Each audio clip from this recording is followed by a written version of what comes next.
आम्हाला देत नाही आणि आम्हाला सांगतात घोडबंदरला मोर्चा काढा। आता जी घटना मीरा रोड मध्ये झाली, घोडबंदरला मोर्चा, मग उद्या सांगाल कणकवलीला मोर्चा काढा। मला असं वाटतं जिथे घटना घडली तिथे जर आम्ही रूट बदलायला तयार होतो, पण तुम्ही सांगाल मीरा रोडचा मोर्चा तुम्ही घोडबंदरला काढा, तर हे धंदे आम्ही सहन करणार नाही। याचा अर्थ पोलिसांना परवानगी द्यायची नव्हती, पोलिसांना हे प्रकरण चिघळवायचं होतं का हा आमच्या मनात संशय आहे। जर आमचा शांततेने मोर्चा निघणार होता तर मग परवानगी का नाही दिली? आणि महाराष्ट्रात जर मराठी माणसाच्या मोर्चाला परवानगी देणार नाही आणि गुजराती माणसांच्या मोर्चाला परवानगी देणार, मग सरकार गुजरातचं आहे का महाराष्ट्राचं आहे हा आमचा प्रश्न आहे। या परवानगीवरनं देवेंद्र फडणवीस पोलीस महासंचालकांवरती त्यांनी नाराजी व्यक्त केली असं कळतंय, तुम्ही कशा पद्धतीनं पाहताय? आमचं म्हणणं आहे तुम्हाला हे सगळं थांबवायचं आहे, मोर्चाला परवानगी द्या, आम्ही मोर्चा काढू, शांततेने काढू, लोकशाही मार्गाने काढू।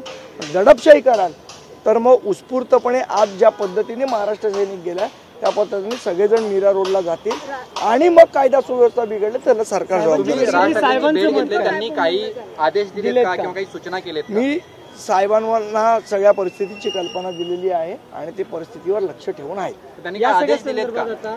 आदेश दिलेत का? महाराष्ट्र सैनिक उत्स्फूर्तपणे काम करतो, जिथे अन्याय दिसेल तिथे तो उत्स्फूर्तपणे जातो, कोणाची आदेशाची वाट बघत। आता याच आंदोलनामध्ये मंत्री प्रताप सरनाईक हे सुद्धा सहभागी होत आहेत, थोड्याच वेळात ते त्या घटनास्थळी पोहोचतात, आंदोलनामध्ये सहभागी होत आहेत। त्यांच्या या भूमिकेबद्दल काय नेमकी प्रतिक्रिया? निश्चितपणे आम्ही स्वागत करतो। महाराष्ट्रातल्या मराठी माणसाने एकवटलंच पाहिजे जेव्हा अन्याय होईल तेव्हा, मग तो आमदार असेल, मंत्री असेल, नाही तर मुख्यमंत्री असेल। त्यांनी पोलिसांवरतीच प्रश्नचिन्ह निर्माण केला की पोलिसांकडनं मराठी माणसाची गळचेपी केली जाते असं म्हटलं जातं, हे गृह खातं देवेंद्र फडणवीसांकडे नाही। मला असं वाटतं की एकतर गृह खात्याने त्यांना प्रॉपर रिपोर्ट नाही दिलाय, किंवा मग भारतीय जनता पक्षाला इथे अशांतता निर्माण करायची आहे का? बिहारचं इलेक्शन डोळ्यासमोर ठेवून अशा पद्धतीचे वाद निर्माण करायचे आहेत का? मला कल्पना नाही याची, पण असे प्रश्न निश्चितपणे लोकांच्या मनात येत आहेत।